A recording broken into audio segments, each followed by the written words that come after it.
स्वामी समर्थ. घरात negative energy असल्याची 8 लक्षणे. 1. घरातील प्रत्येक व्यक्तीला सतत आळस व थकवा येतो.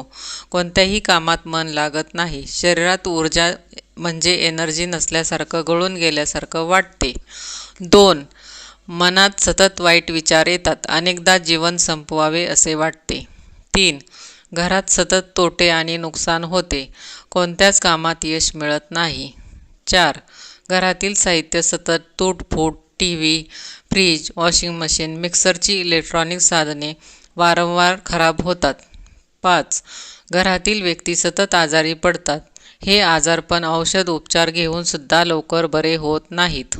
6. विनाकारण एखाद्या गोष्टीची सतत काळजी किंवा चिंता वाटत राहते.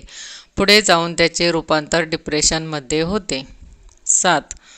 काम शेवटच्या टप्प्यात अटकते किंवा होता होता राहून जाते. एखादी चालून आलेली संधी आश्चर्यकारकरित्या हातातून जाते. सतत वाईट स्वप्न पडणे. 8.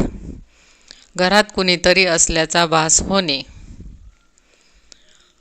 घरात निगेटिव्ह एनर्जी आहे की नाही कसं ओळखावे? 1 काचेचा ग्लास घ्या. त्यात पिण्याचे पाणी भरा. थोडेसे गंगाजल मिसळा. मुठभर गुलाबाच्या पाकळ्या त्यात टाका. हा ग्लास घराच्या एखाद्या कोपऱ्यात ठेवा. 24 तासानंतर ग्लासमधील पाण्याकडे निरखून पहा. जर पाण्याचा रंग गुलाबी अथवा लाल झाला असेल तर घरात निगेटिव्ह एनर्जी आहे.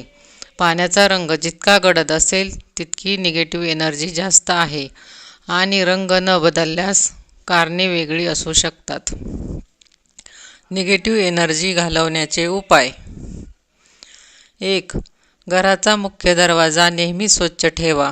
फरशी पुसण्याच्या पाण्यात चमचाभर खडे मीठ टाकून फरशी पुसा. खडे मीठ म्हणजे मोठे मीठ. गुरुवारी हा उपाय करू नये. 2. निगेटिव्ह एनर्जीचा त्रास होत असलेल्या व्यक्तीला लहान मोहरीचे दाणे, लाल मिरची आणि मिठाने नजर उतरवा. या तिन्ही वस्तू आपल्या घरात एकत्रित घेऊन 3 वेळा उतरवा. 3. किचनमध्ये लाल कपड्यात 1.25 किलो मीठ बांधून ठेवा. ही मिठाची पुरचुंडी बाहेर व्यक्तीला दिसणार नाही अशी ठेवा. प्रत्येक महिन्याला जुने मीठ बदलून त्या जागी नवीन मीठ ठेवा. जुने मीठ वाहत्या पाण्यात तलावामध्ये टाकून द्या. प्लॉटमध्ये राहणाऱ्या हे मीठ टॉयलेटमध्ये फ्लॅश करावे. 4. दर सायंकाळी अंगणातील तुळशीजवळ तुपाचा किंवा तेलाचा दिवा न चुकता लावा. 5. घरात हनुमान चालीसा ऐका. अमावास्या पौर्णिमेला घराच्या मुख्य दरवाजाजवळ सांजवेळी दोन्ही बाजूने दिवे प्रज्वलित करा. व्हिडिओ आवडल्यास लाईक आणि सबस्क्राईब करा.